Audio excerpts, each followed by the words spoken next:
Welcome back, everybody. Can't wait to get into our second Cabral House Call. Appreciate you being here as always. Appreciate the downloads, the supports, the kind word on the shows, all of the things. It very much means the world to me. And our community literally is why I do what I do 3,740 shows later. And I feel like I'm just getting started. So thank you so much for being a part of this community. Let's dive into our first question, which is from Sienna, picking up right where we left off yesterday. And by the way, this is from the very end of March, 3/31, and 4/1, that is when the questions are from. So if you wrote in before this date, your question has already been answered, and you can find it at stephencabral.com/podcast. For everybody else, if you have a question, feel free to write in at stephencabral.com/askcabral. All right. Sienna says, hi, Dr. Cabral. Hoping you can help. Smiley face. I have a brown spot below my left eye on my cheekbone, so not directly below. From what I've read, it's called a sunspot or liver spot. I tried to have it removed with laser, even deep penetration to my skin with acid, and it came back. Interesting to me if the skin was lasered away. Do you have any suggestions on how to remove it or lighten it up? I thought when I read liver spot, it was linked to detoxification, but I really do a lot in the space, quarterly detox, sauna, hydration, etc. If it's pigmentation, do I just live with it, or are there ways to remove it and lighten it procedural wise? Okay, Sienna, thank you so much for writing in. I'm probably going to turn this actually into a whole podcast because so many people have asked before. There are a few different reasons why these brown age spots or liver spots can show up. It's different than a melasma-based issue where it's a larger, darker pigmented spot. These are typically from part of its solar or sun phyto-based aging. There's no doubt about that. It can actually increase the melanocytes below the skin, produce more melanin, and create the dark spot. However, it has also been tied to a decrease in nutrients, nutrient deficiency, plus oxidative stress. There is one more part to it, and I've seen it actually linked to overall inflammation in the body and it actually degrading, or I should say binding with proteins. So on one hand, we have our lipids and fats becoming oxidized. On the other hand, we have proteins being degraded and it affecting the overall skin. Some women see this during pregnancy or towards the end of the pregnancy when maybe the body's become a little bit more, a lot of the reserves and nutrients are lower, or there's more oxidative stress. Two reasons why I found it. Now, the fix for it's a little bit more complicated. There are certain specific acids you can add to the skin. More of a natural route would be a kojic acid, Kojic. I don't know the exact pronunciation. More of a vitamin C can be very helpful to adding to the skin as well, along with niacinamide.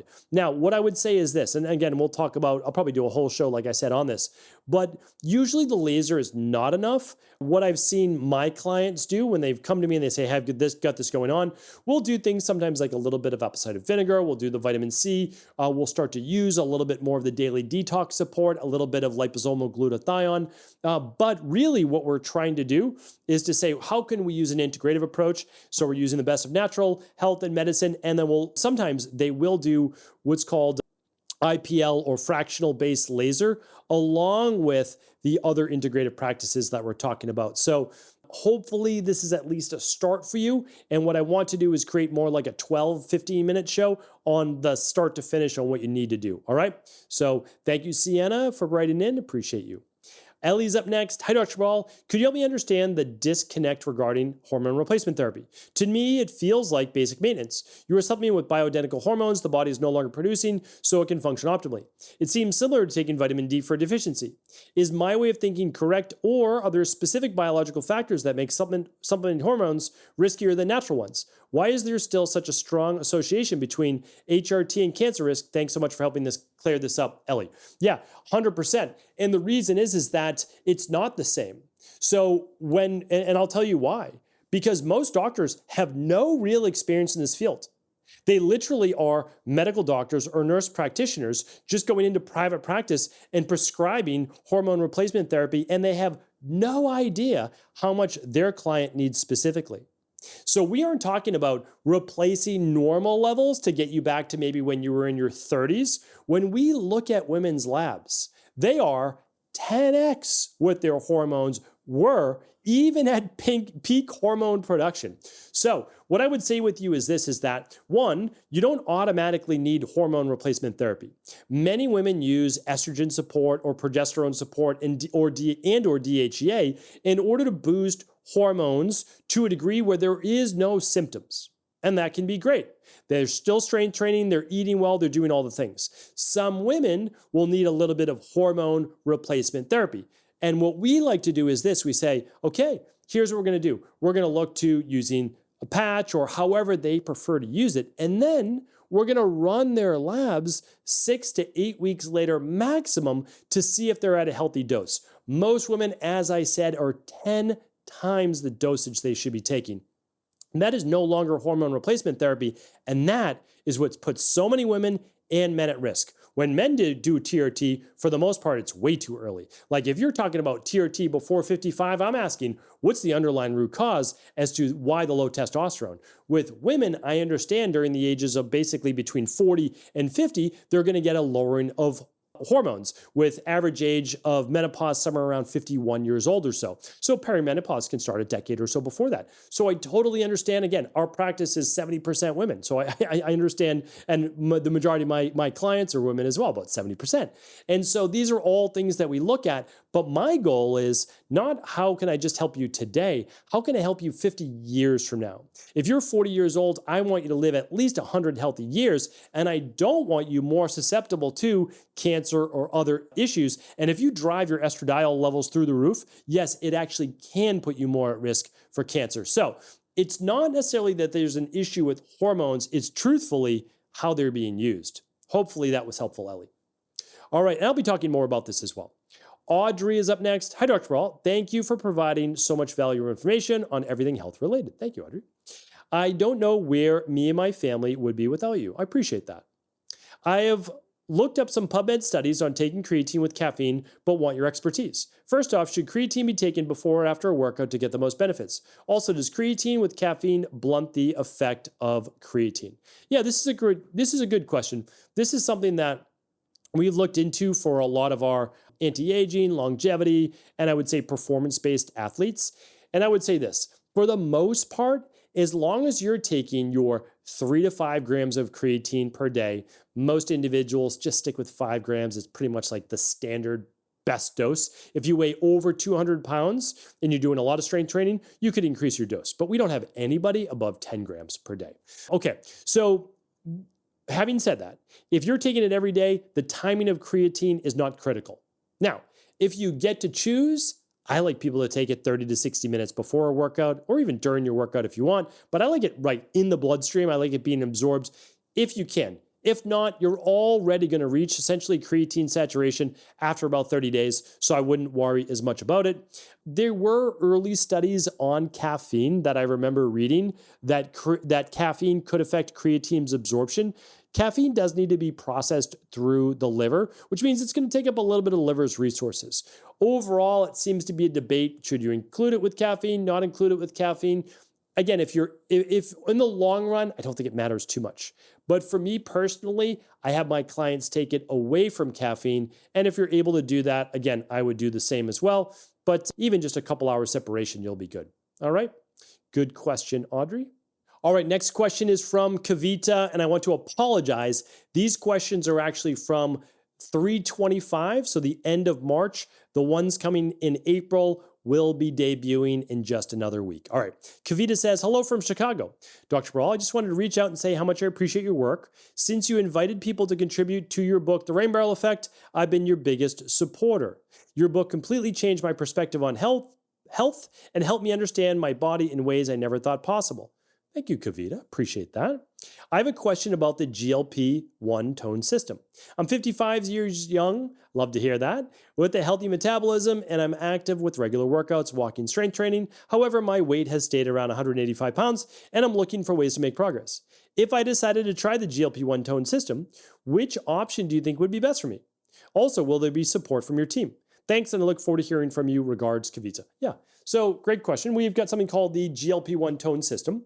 There's only one system. It is the GLP-1 Tone, and that is 3 capsules per day.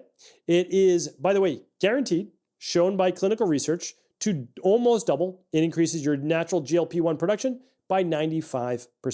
Pretty amazing, right? So it basically doubles your own natural GLP-1 production naturally without any pharmaceuticals, so none of the side effects.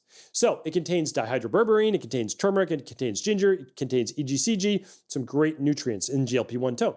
Now, the GLP-1 A+ probiotic contains 5 strains plus Akkermansia, clinically proven to help boost the bacteria that create GLP-1s in your intestines. So pretty amazing. That's why it is all natural and it helps with individuals. It tells you exactly how to take them. You take a probiotic upon waking or 30 minutes before breakfast, and you can take your GLP-1 tone, 1 capsule at each meal, or simply 3 with breakfast if that's how you want to take it. All right, so simple, straightforward. Remember, anytime you have questions on any of our protocols or any of our products, if you're not working with an integrative health practitioner, or you're not working with one of our Equal Life coaches or personomics coaches, you can just write in at cabralsupportgroup.com and they can help you with whatever you need. All right. So yes, we'll always be there for you, Kavita. All right. Trish is up next. Trisha says, hi, Dr. Cabral. I've tried the quarterly detox multiple times. I get to about mid-afternoon on the first day and then fail. I'm sure with all the clients you've helped over the years, you've had some that are just not able to get through the first 2 days of shakes only. I feel like that sets me up for failure. If I was one of your clients, what would you recommend for me? Is it possible I'm just not metabolically ready to start with fasting days and hopefully I heal over time? I will become better at this. Thanks for any guidance. That's absolutely correct. Absolutely correct. So we've had hundreds of thousands of people do the detox. Hundreds of thousands. I've been using this since somewhere around, well, not my Equal Life brand, but I've been using a functional medicine detox. The reason why a lot of people don't know this, I created the Equal Life functional medicine detox to be 3 products and half the price. It used to be 11 products and it used to be double the price. So I said, well, this is a cornerstone of my practice to open up liver and kidney detoxification pathways, drainage pathways, and it makes every protocol after that work so much better. So it was a cornerstone. So I wanted to make it less expensive, right? And easier to complete. So that's what I did. Okay. So we've seen this many times. What I want you to do is do the detox, but just days 3 through 7. So it technically days 3 through 7 becomes days 1 through 7. You just use the meal plan of days 3 through 7 right from day 1. That looks like a DNS shake for breakfast, a plant-based lunch, a DNS shake mid-afternoon, and then a paleo-style dinner. That's it. Do that for 7 days straight using just the daily nutritional support, the AYU detox and the FM detox. All of them come with the detox kit. If you have no idea what I'm talking about, that's okay. Head on over to stephencabral.com/detox. There's an infographic there. It tells you exactly how to do it, So again, results are always guaranteed. I feel that that's really important that people are able to trust you in your practice. We guarantee everything. And that's because I only have one goal, and it's to help people heal, right? And then to work on anti-aging and longevity. So that's exactly how we do it with clients. And then you're like, oh, I did this now first quarter and second quarter, days 3 through 7, and I did it. Amazing, right? You should be proud of yourself because your body will get healthier, right? And if you want, run the Big 5 one day or run the starter kit, which is called the vitamin tox test to figure out what are your deficiencies? What are your toxicities? Why aren't you able to be more metabolically flexible? And it's okay. We'll get you there. I used to not be able to do it, right? 100% I used to not be able to do it back when I was sick, right? I used to not be able to fast back when I was in my early 20s. So here's what I want you to do. The same meal plan that I just spoke about, but then once you have a couple under your belt and you're doing well, maybe you just try one day of the fasting, or maybe you just go to dinner and then you have dinner that night, right? And then you go into the days 3 through 7 after that. And then maybe the next time you go to dinner both nights, you shake fast Mondays and Tuesdays, or the first 2 days, and you just have dinner at night. Okay, now you're making progress, and then you do days 3 through 7. And if that goes well, maybe in another 12 weeks, you can try the fasting days. So take your time, titrate up, and also don't use that word fail. You will never fail if you learn something from it, you learn more about your body, and you're able to then grow from it. And that is exactly, Trisha, what you're figuring out. So let us know if we can help. Right into cabralsupportgroup.com. We are here for you. Take care, everybody. Have an amazing rest of the weekend. I'll be back tomorrow with the best way to start the week on our Mindset and Motivation Monday. Take care.